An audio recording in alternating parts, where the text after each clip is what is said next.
नमः पार्वती पतये हर हर महादेव।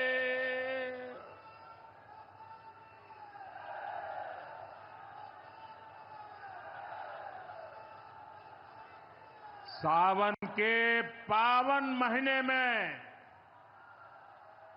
आज हमके काशी के हमरे परिवार के लोगन से मिले का अवसर मिलल है।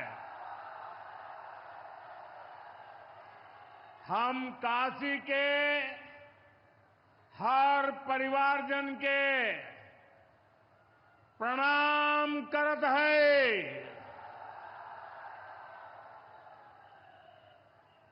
यूपी के मुख्यमंत्री योगी आदित्यनाथ जी, डिप्टी सीएम केशव प्रसाद मौर्य जी, ब्रजेश पाठक जी, पटना से हमारे साथ जुड़े कृषि मंत्री शिवराज सिंह चौहान जी, देश के अलग अलग हिस्सों में जुड़े हुए सभी आदरणीय मुख्यमंत्रीगण, गवर्नर श्री, मंत्रीगण, यूपी सरकार के मंत्रीगण, यूपी भाजपा अध्यक्ष भूपेंद्र सिंह चौधरी जी, सभी विधायक एवं जनप्रतिनिधिगण और मेरे प्यारे किसान भाई और बहनों,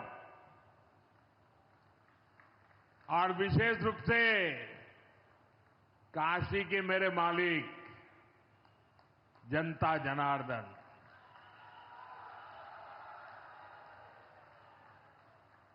आज हम काशी से देश भर के लाखों किसानों से जुड़े हुए हैं।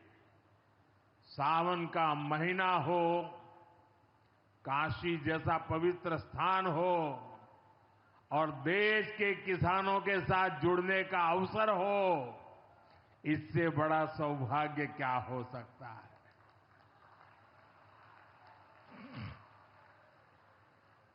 आज मैं ऑपरेशन सिंदूर के बाद पहली बार काशी आया हूं।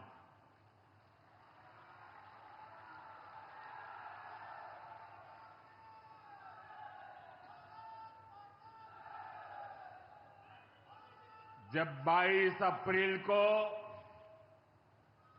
पहलगाम में आतंकी हमला हुआ था,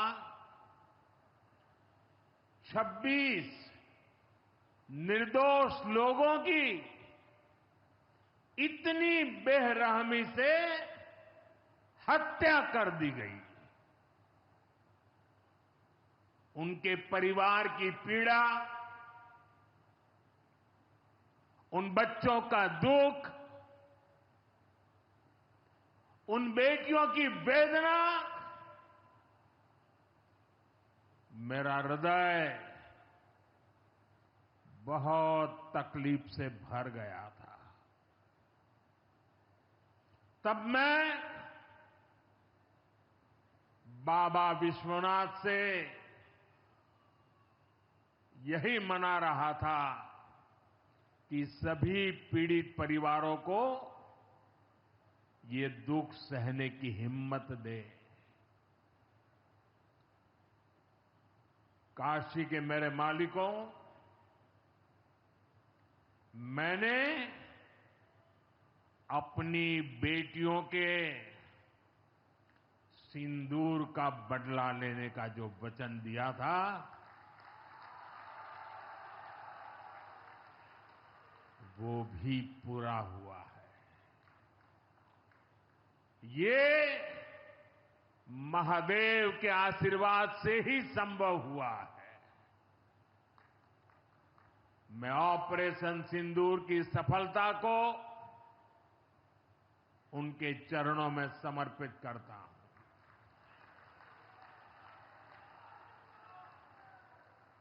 साथियों,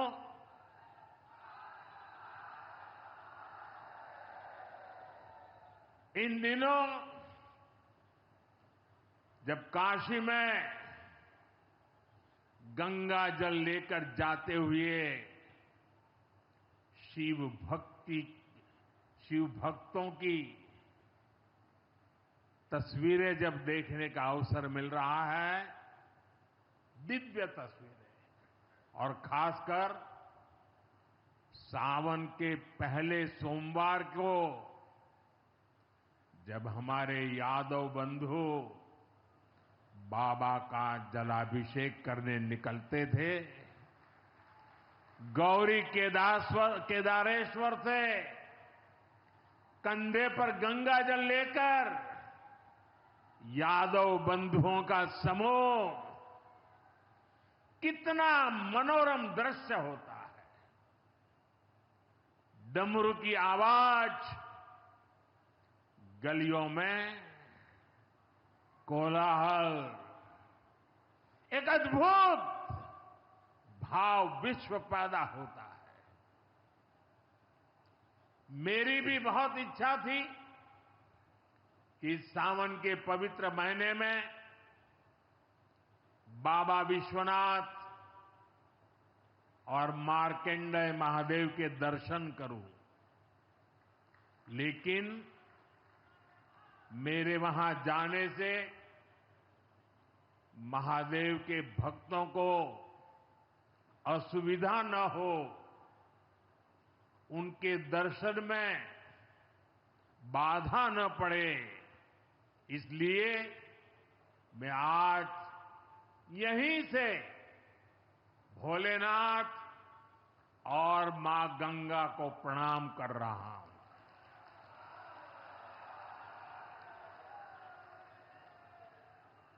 हम सेवापुरी के ई मंच से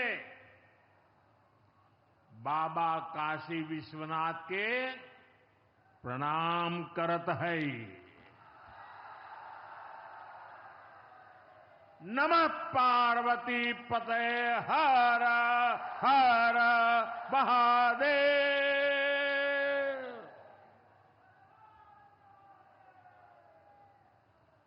साथियों, कुछ दिनों पहले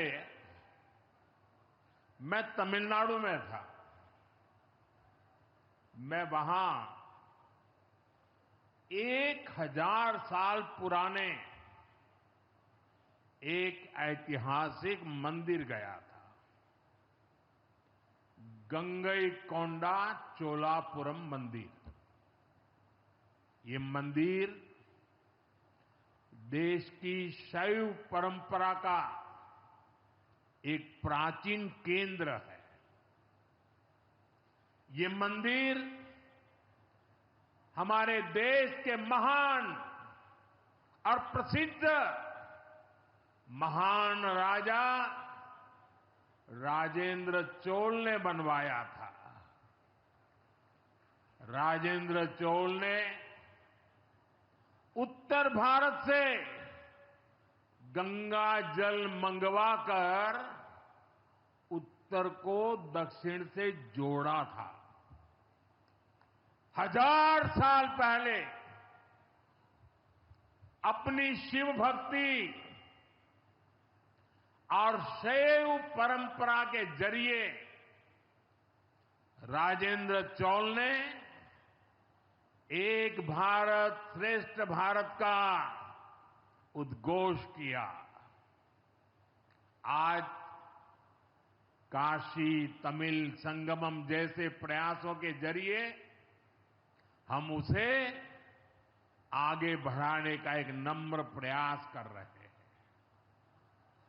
और मैं जब अभी गंगईकोंडा चोलापुरम गया तो मेरे लिए बहुत संतोष की बात है कि 1000 साल बाद आपके आशीर्वाद से मैं भी गंगा जल लेकर वहां गया था। मां गंगा के आशीर्वाद से बहुत ही पवित्र माहौल में वहां पूजा संपन्न हुई। गंगा जल से वहां जलाभिषेक करने का सौभाग्य प्राप्त हुआ। साथियों, जीवन में ऐसे अवसर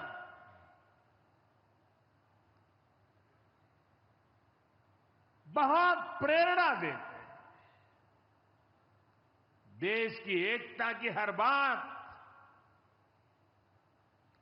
नई चेतना जगा देती है और तभी तो ऑपरेशन सिंदूर सफल होता है।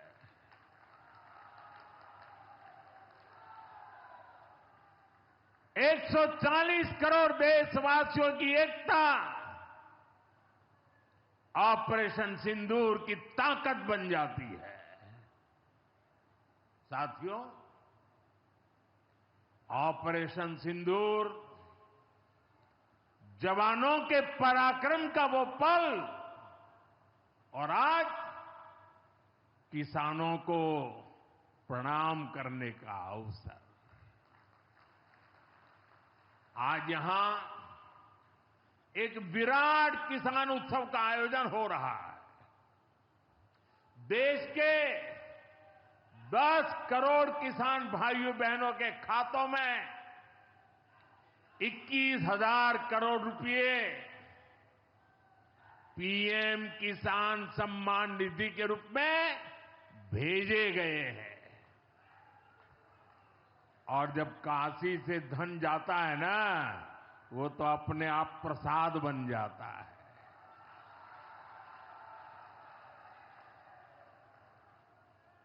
21,000 करोड़ रुपया किसानों के खाते में जमा।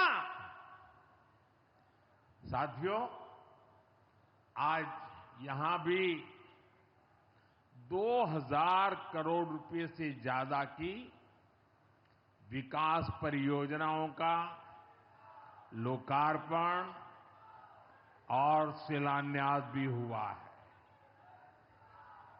बाबा के आशीर्वाद से काशी में विकास की अविरल धारा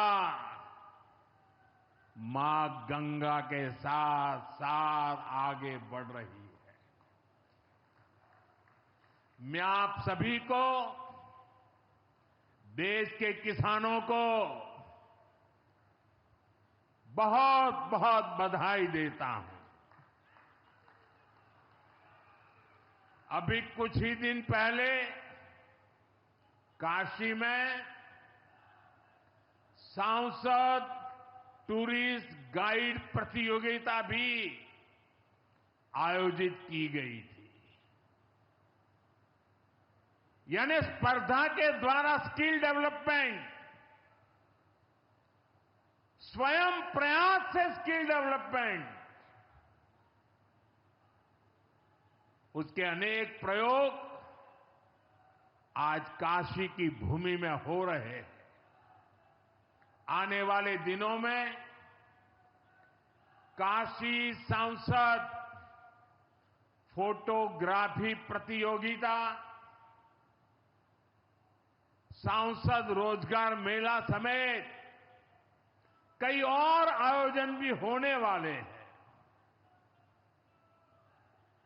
मैं यहां सरकार के सभी मुलाजिमों को, सरकार के सभी अधिकारियों को भी सार्वजनिक रूप से बहुत बहुत बधाई देता हूं, ताकि वे जनभागीदारी से युवा पीढ़ी को जोड़ करके ऐसे अद्भुत कार्यक्रमों की रचना करते हैं और सफलतापूर्वक उसको आगे बढ़ाते हैं। इस काम में जुड़े हुए सभी अधिकारी भी बहुत बहुत बधाई के पात्र हैं। जो ये प्रतियोगिता में हिस्सा ले रहे हैं, उनको भी मेरी बहुत बहुत शुभकामनाएं हैं। साथियों, हमारी सरकार निरंतर किसानों की खुशहाली के लिए काम कर रही है। पहले की सरकारों में किसानों के नाम पर हुई एक घोषणा भी पूरी होना मुश्किल होता था। लेकिन भाजपा सरकार जो कहती है वो करके दिखाती है। आज पीएम किसान सम्मान निधि सरकार के पक्के इरादों का उदाहरण बन चुकी है। भाइयों बहनों, आपको याद होगा 2019 में जब पीएम किसान सम्मान निधि शुरू हुई थी, तब सपा, कांग्रेस जैसे विकास विरोधी लोग, विकास विरोधी दल कैसी कैसी अफवाहें फैला रहे थे, लोगों को गुमराह कर रहे थे, किसानों को उलझन में डालते थे। कोई कहता था मोदी भले योजना लाया, लेकिन 2019 का चुनाव जाएगा, ये सब बंद हो जाएगा। इतना ही नहीं, मोदी ने जो पैसा अभी जमा किया है ना, वो भी वापस निकाल देगा। कैसा झूठ बोलते हैं। और यही देश का दुर्भाग्य है कि निराशा की गर्त में डूबा हुआ विरोधी मानसिकता वाले लोग ऐसी ही झूठी सच्चाई को लेकर के जी रहे हैं। ये सिर्फ किसानों से, देश के लोगों से झूठ बोल सकते हैं। आप मुझे बताइए, क्या इतने वर्षों में कभी एक भी किस्त बंद हुई क्या? पीएम किसान सम्मान निधि बिना ब्रेक के जारी है। आज तक 4.25 लाख करोड़ रुपए, आंकड़ा याद रखना, 4.25 लाख करोड़ रुपए किसानों के खाते में भेजे जा चुके हैं। जरा आप मेरे साथ बोलेंगे कितने? 4.25 लाख करोड़। कितने? कितने? कितने? और ये 4.25 लाख करोड़ इतने रुपये किसके खाते में जमा किए? किसके खाते में जमा किए? मेरे किसान भाई बहनों के खाते में जमा किए। यहां यूपी के भी करीब 2.5 करोड़ किसानों को इसका लाभ मिला है। यूपी में किसानों को इस योजना के 90,000 करोड़ रुपए से ज्यादा भेजे गए हैं। इतना ही नहीं, मेरी काशी के किसानों को भी करीब करीब 900 करोड़ रुपए मिले हैं।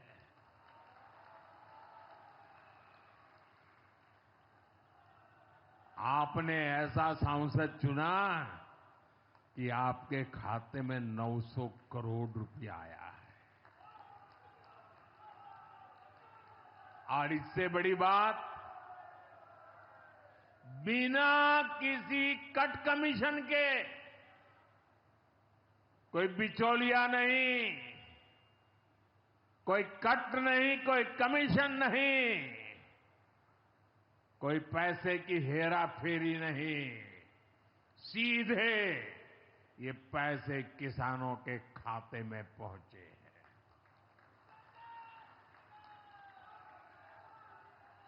और मोदी ने ये परमानेंट व्यवस्था बना दी है। ना लीकेज होगी, न गरीब का हक छीना जाएगा। साथियों, मोदी के विकास का मंत्र है। जो जितना पिछड़ा उसे उतनी ज्यादा प्राथमिकता। जो जितना पिछड़ा उसे ज्यादा प्राथमिकता। इस महीने केंद्र सरकार ने एक और बड़ी योजना को मंजूरी दी है। इसका नाम है प्रधानमंत्री धन धान्य कृषि योजना। इस योजना पर 24,000 करोड़ रुपए किसानों के कल्याण के लिए, कृषि व्यवस्था के लिए, कृषि विकास के लिए 24,000 करोड़ रुपए खर्च किए जाएंगे। देश के ऐसे जिले जो पिछली सरकारों की गलत नीतियों के कारण विकास की राह में पिछड़ गए, पिछड़े रह गए, जो कृषि उत्पादन भी कम हो रहा है, जहां किसानों की आमदनी भी कम है, अरे कोई पूछने वाला नहीं था, उन जिलों पर प्रधानमंत्री धन धान्य कृषि योजना का फोकस होगा। इससे यूपी के भी लाखों किसानों को फायदा होगा। साथियों, किसानों के जीवन में बदलाव के लिए, उनकी आय बढ़ाने के लिए, खेती पर होने वाला खर्च कम करने के लिए एनडीए सरकार पूरी शक्ति से काम कर रही है, पूरी ताकत लगा रही है। हम बीज से बाजार तक किसानों के साथ खड़े हैं। खेतों तक पानी पहुंचे, इसके लिए देश में लाखों करोड़ रुपए की सिंचाई योजना चलाई जा रही है। साथियों, किसानों के सामने एक बड़ी चुनौती मौसम की होती रही है। कभी ज्यादा बारिश हो गई, कभी ओला गिर गया, पाला पड़ गया। किसानों को इससे सुरक्षा देने के लिए पीएम फसल बीमा योजना शुरू हुई। इस योजना के तहत, यह आंकड़ा भी याद रखिए,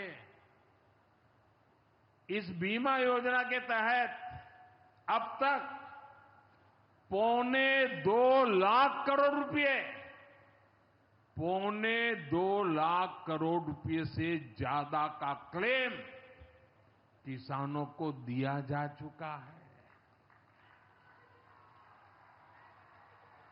बीमा के माध्यम से 2.25 लाख करोड़ रुपया।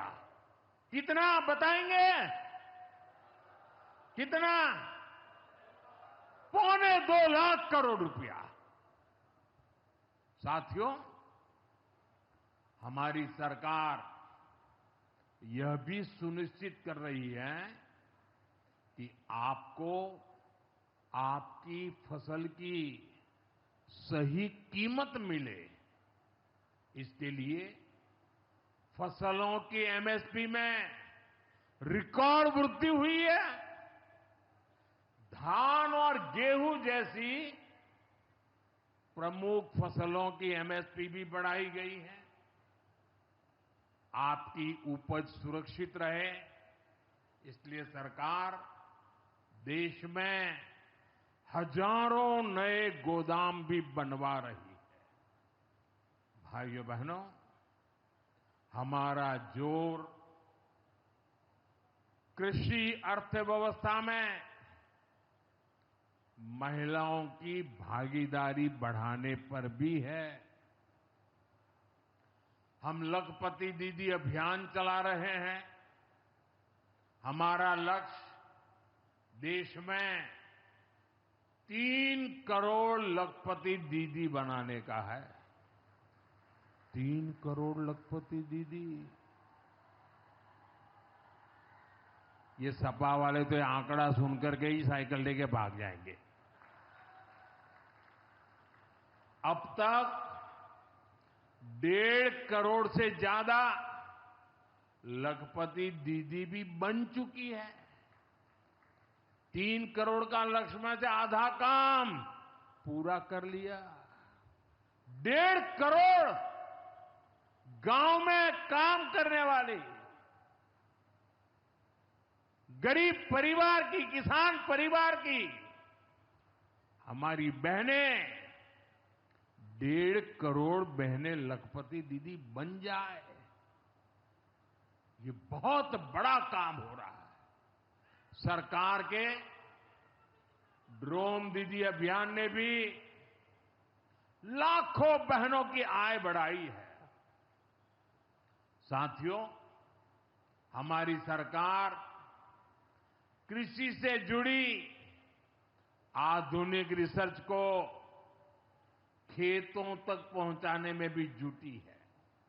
इसके लिए मई और जून के महीने में खास तौर पर विकसित कृषि संकल्प अभियान चलाया गया। लैब से लैंड के मंत्र के साथ 1.25 करोड़ से अधिक किसानों से सीधा संवाद किया गया। हमारे देश में माना गया है और यह व्यवस्था भी है कि कृषि ये राज्य का विषय है और सही भी है, लेकिन उसके बावजूद भी भारत सरकार को लगा, एनडीए सरकार को लगा, मोदी सरकार को लगा कि भले विषय राज्य का हो, राज्य करे, कर पाए न कर पाए, बहुत से राज्य हैं जो नहीं कर पाते हैं, तो हमने तय किया कि हम खुद भी कुछ करेंगे और करोड़ों किसानों के साथ सीधा संवाद किया। साथियों, केंद्र सरकार की योजनाओं का लाभ आप सभी तक निरंतर पहुंचता रहे, इस दिशा में आज मुझे आपके साथ एक अहम जानकारी साझा करनी है और उसमें मुझे आपकी मदद भी चाहिए, यहां बैठे हुए लोगों की भी मदद चाहिए। आपको पता है, जनधन योजना के तहत देश में 55 करोड़ गरीबों के बैंक खाते खोले गए। जिनको कभी बैंक का दरवाजा देखने का सौभाग्य नहीं मिला था, ऐसे 55 करोड़ लोगों के खाते, ये मोदी को जब से आपने काम करने का अवसर दिया ना, मैं ये काम कर रहा था। 55 करोड़। अब इस योजना को हाल ही में 10 साल पूरे हुए हैं। अब बैंकिंग क्षेत्र का कुछ नियम है। वो नियम ये कहते हैं कि 10 साल बाद बैंक खातों का दोबारा से केवाईसी करना जरूरी होता है। एक प्रक्रिया पूरी करनी होती है। अब आप बैंक में जाएं, करें या न करें, पहले सब आपको करना होता है। अब मैंने थोड़ा आपका भार कम करने का बीड़ा उठाया है, तो मैंने बैंक वालों से कहा कि लोग आएं, केवाईसी करें, अच्छी बात है, हमें नागरिकों को हमेशा जागृत रखना चाहिए, लेकिन हम क्या एक अभियान चला सकते हैं? मैं आज रिजर्व बैंक का, हमारे देश की सभी बैंकों का, बैंक के सभी कर्ता धर्ताओं का हृदय से अभिनंदन करना चाहता हूं। आज उन्होंने एक ऐसा काम उठाया है जो हमें गर्व से भर देता है। बैंक के लोग इस 10 करोड़ लोगों को, अरे 10 साल के बाद ये 55 करोड़ लोग अपना फिर से रिव्यू करें, इसलिए केवाईसी जो करना है, इस काम को पूरा करने के लिए 1 जुलाई से देश भर में बहुत बड़ा अभियान चल रहा है। हमारे बैंक स्वयं हर ग्राम पंचायत तक पहुंच रहे हैं, वहां पर जाकर के मेला लगाते हैं। अब तक ऐसी करीब 1 लाख ग्राम पंचायत में बैंक अपने कैंप, अपना मेला लगा चुके हैं। लाखों लोगों ने दोबारा अपना केवाईसी भी करा लिया है और ये अभियान आगे भी चलने वाला है। मैं ऐसे हर साथी जिसका जनधन खाता है उससे आग्रह करूंगा कि वो फिर से अपना केवाईसी जरूर करा ले। साथियों, ग्राम पंचायतों में बैंक जो स्पेशल कैंप लगा रहे हैं, अभी भी लाखों पंचायतों का काम जारी है। मैं समझता हूं कि इन कैंप का फायदा उठाना चाहिए और उसके कई फायदे हैं। एक और फायदा भी है, इन कैंपों में प्रधानमंत्री सुरक्षा बीमा योजना, प्रधानमंत्री जीवन ज्योति बीमा योजना, अटल पेंशन योजना, ऐसी अनेक योजनाओं का रजिस्ट्रेशन भी हो रहा है। और ये बीमा तो ऐसा है कि एक चाय के खर्चे से भी कम खर्चा लग जाता है। ये योजनाएं आपकी बहुत मदद करती है। इसलिए बैंकों ने जो जितना बड़ा अभियान चलाया है, आप इसका बहुत फायदा लीजिए। पूरे देश के लोगों से मैं कहता हूं, आप इन कैंपों में जरूर जाइए। अब अगर आप अब तक इन योजनाओं से नहीं जुड़े हैं तो उनके लिए रजिस्ट्रेशन करवाइए और अपने जनधन खाते का केवाईसी भी कराइए। मैं भाजपा के और एनडीए के सभी प्रतिनिधियों से कहूंगा कि वो ज्यादा से ज्यादा लोगों को इस अभियान के प्रति जागरूक करें। बैंकों से बात करें कब कैंप कहां लगने वाला है, वो क्या मदद हम कर सकते हैं। हम सामने से होकर बैंकों के इतने बड़े काम में हाथ बटाएं, उनको मदद करें और ज्यादा से ज्यादा लोगों को, जहां भी कैंप लगता है उस इलाके के लोगों को इस अभियान से जोड़े।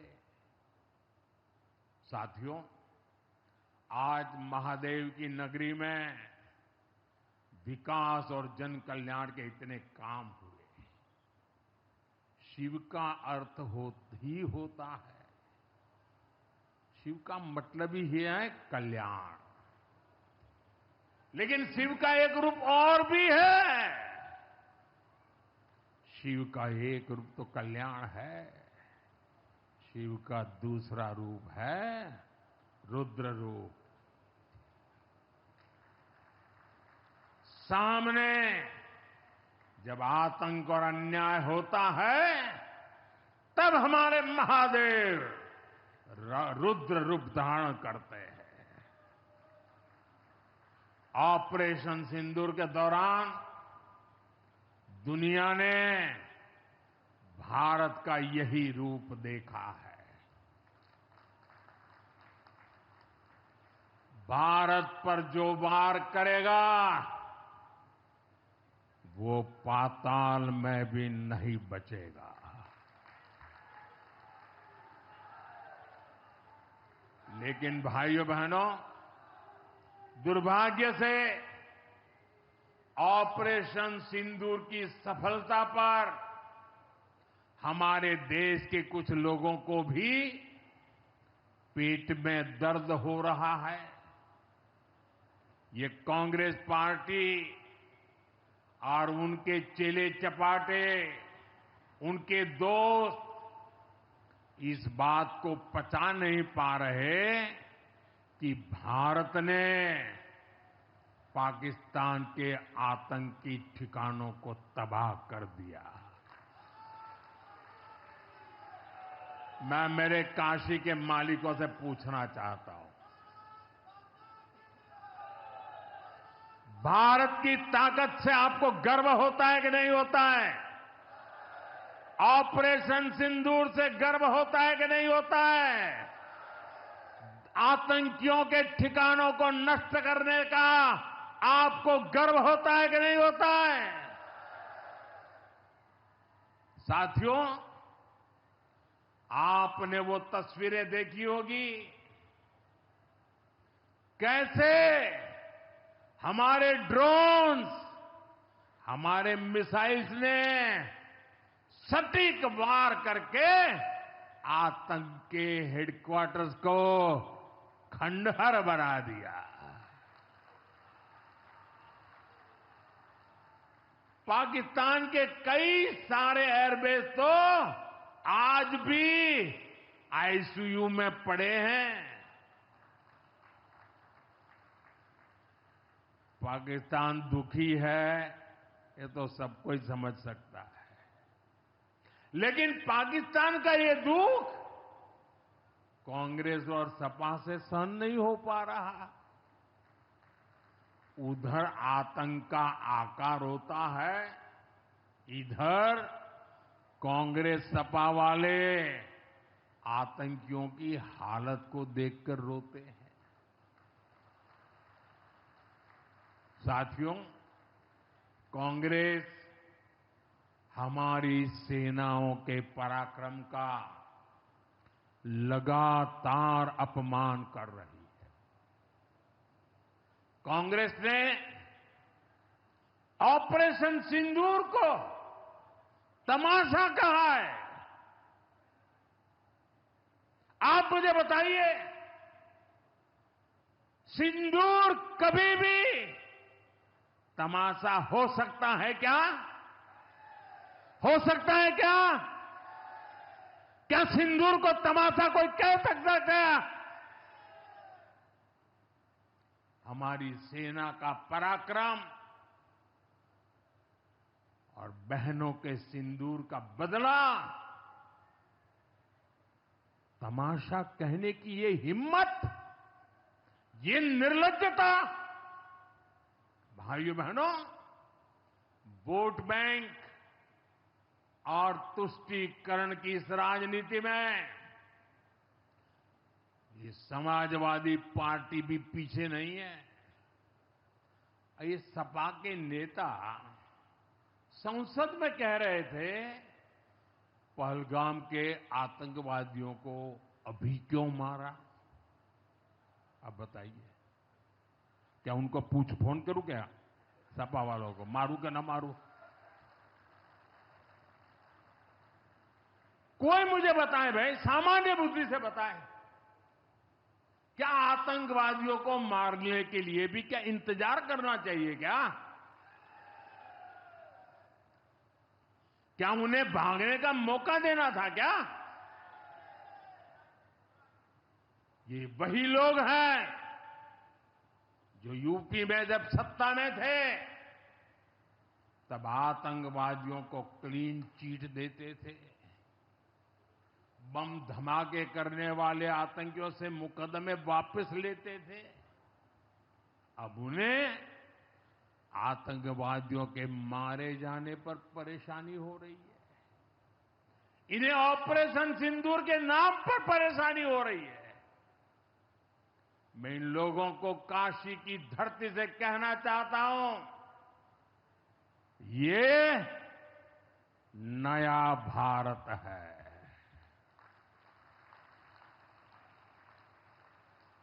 ये नया भारत भोलेनाथ को भी पूजता है और देश के दुश्मनों के सामने काल भैरव भी बन जाता है।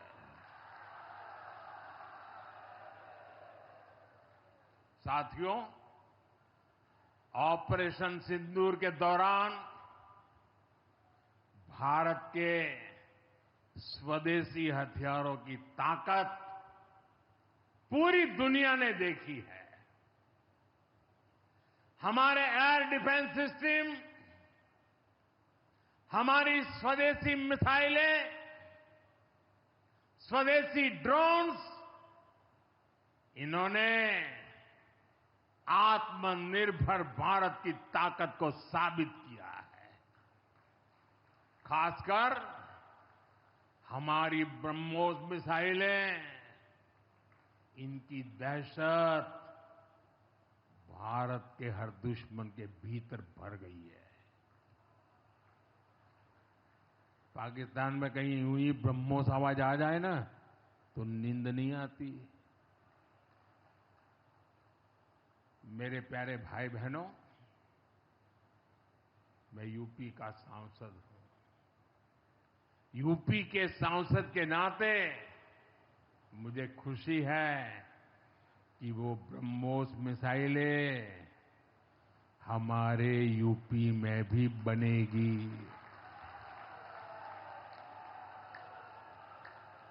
लखनऊ में ब्रह्मोस मिसाइल की मैन्युफैक्चरिंग शुरू हो रही है। यूपी डिफेंस कॉरिडोर में भी कई बड़ी डिफेंस कंपनियां अपने प्लांट लगा रही है। आने वाले समय में यूपी में बने हथियार, हिंदुस्तान के हर भाग में बने हथियार भारतीय सेनाओं की ताकत बनेंगे। मुझे साथियों बताइए, जब ये आत्मनिर्भर सैन्य शक्ति की बात सुनते हैं, आपको गर्व होता है कि नहीं होता है? जरा पूरी ताकत से हाथ ऊपर करके बताइए, आपको गर्व होता है कि नहीं होता है? गर्व होता है कि नहीं होता है? बोले हर हर महादेव। अगर पाकिस्तान ने फिर कोई पाप किया तो यूपी में बनी मिसाइलें आतंकियों को तबाह कर देगी। साथियों, आज यूपी इतनी तेज गति से औद्योगिक विकास कर रहा है। देश और दुनिया की बड़ी बड़ी कंपनियां यहां निवेश कर रही हैं। इसके पीछे भाजपा सरकार की विकासपरक नीतियों की बड़ी भूमिका है। सपा के समय में यूपी में अपराधी बेखौफ थे और निवेशक यहां आने से भी डरते थे, लेकिन भाजपा की सरकार में अपराधी में खौफ है और निवेशक यूपी के भविष्य में भरोसा देख रहे हैं। मैं विकास की इस रफ्तार के लिए यूपी सरकार को बधाई देता हूं। साथियों, मुझे संतोष है कि काशी में विकास का महायज्ञ लगातार जारी है। आज शुरू हुए रेल ओवरब्रिज, जल जीवन मिशन से जुड़े प्रोजेक्ट, काशी के स्कूलों का नवनिर्माण कार्य, होम्योपैथिक कॉलेज का निर्माण, मुंशी प्रेमचंद की विरासत को सहेजना, ये सारे काम भव्य काशी, दिव्य काशी, समृद्ध काशी और मेरी काशी के निर्माण को गति देंगे। यहां सेवापुरी में आना भी सौभाग्य से ही होता है। ये मां कालका देवी की ड्योढ़ी है। मैं यहां से मां कालका के चरणों में वंदन करता हूं। मुझे खुशी है कि मां कालका धाम का हमारी सरकार ने सुंदरीकरण कर उसे और भव्य बना दिया है। मंदिर तक आना जाना भी आसान हो गया है। सेवापुरी का इतिहास क्रांति का इतिहास रहा है।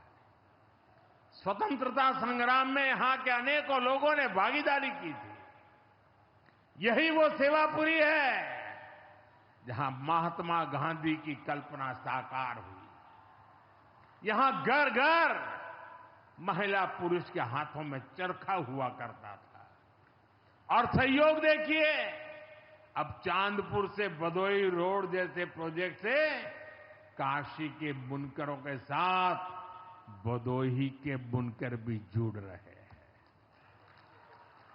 इसका लाभ बनारसी सिल्क के बुनकरों को भी होगा और भदोही के कारीगरों को भी होगा। साथियों, काशी बौद्धिक जनों की नगरी है। आज जब हम आर्थिक प्रगति की बात कर रहे हैं तो मैं आपका ध्यान वैश्विक हालातों पर भी ले जाना चाहता हूं। आज दुनिया की अर्थव्यवस्था कई आशंकाओं से गुजर रही है। अस्थिरता का माहौल है। ऐसे में दुनिया के देश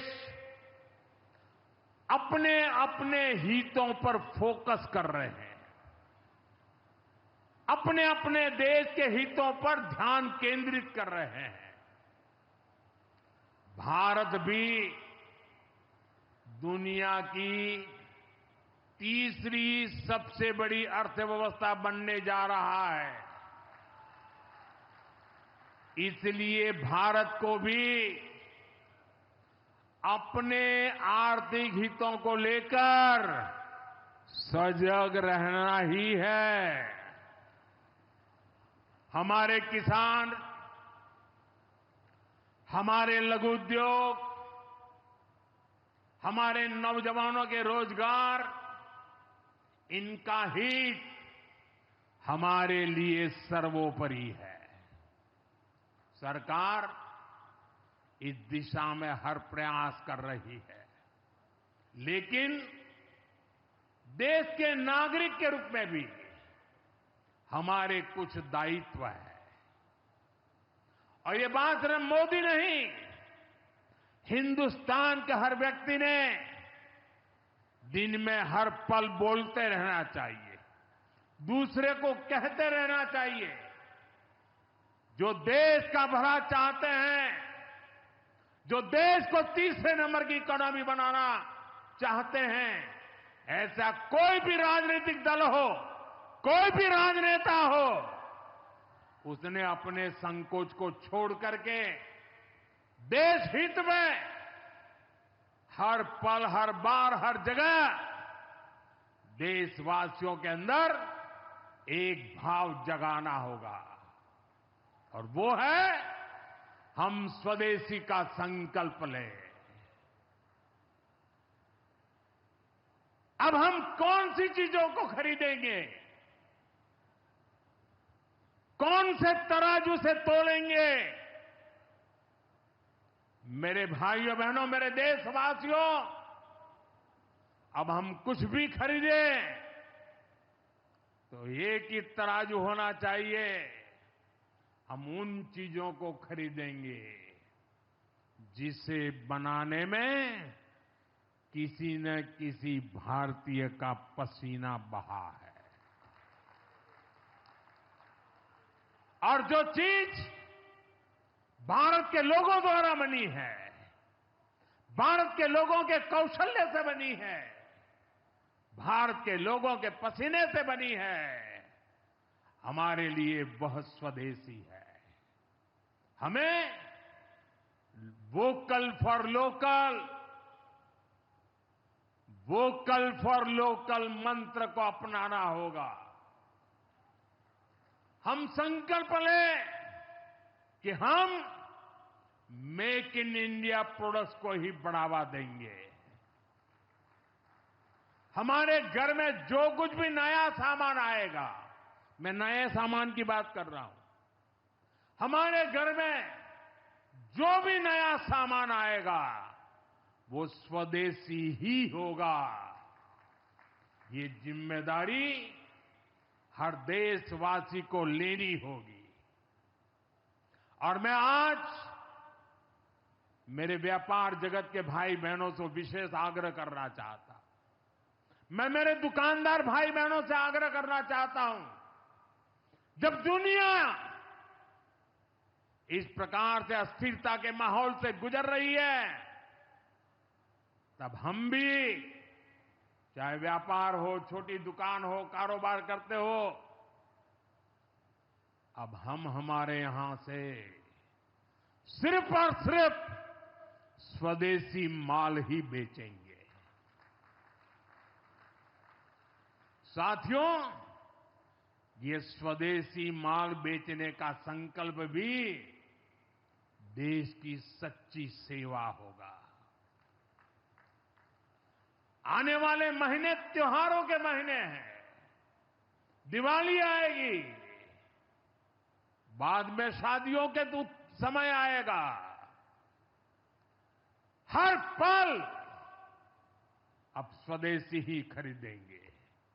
मैंने जब देशवासियों को कहा था मेड इन इंडिया, अब विदेशों में जाकर के शादियां कर करके देश का धन मत लुटाओ। और मुझे खुशी है, कई नौजवान मुझे चिट्ठी लिखते थे कि हमारा परिवार तो विदेश में शादी करना तय किया था, लेकिन आपकी बात सुन करके अब हमने वहां का सारा कैंसिल कर दिया। थोड़ा खर्चा भी हो गया, लेकिन अब हम भारत में ही शादी करेंगे। हमारे यहां भी बहुत अच्छे स्थान है जहां शादी ब्याह हो सकता है। हर बात में स्वदेशी का भाव आने वाले दिनों में हमारा भविष्य तय करने वाला है दोस्तों। और ये महात्मा गांधी को भी बड़ी श्रद्धांजलि होगी। साथियों, सबके प्रयास से ही विकसित भारत का सपना पूरा होगा। एक बार फिर आपको आज के विकास कार्यों की बहुत बहुत बधाई देता हूं। और भविष्य में वोकल फॉर लोकल, खरीदेंगे तो स्वदेशी खरीदेंगे, घर सजाएंगे तो स्वदेशी से सजाएंगे, जिंदगी बढ़ाएंगे तो स्वदेशी से बढ़ाएंगे। इस मंत्र को लेकर के चल पड़े। बहुत बहुत धन्यवाद। मेरे साथ बोले हर हर महादेव।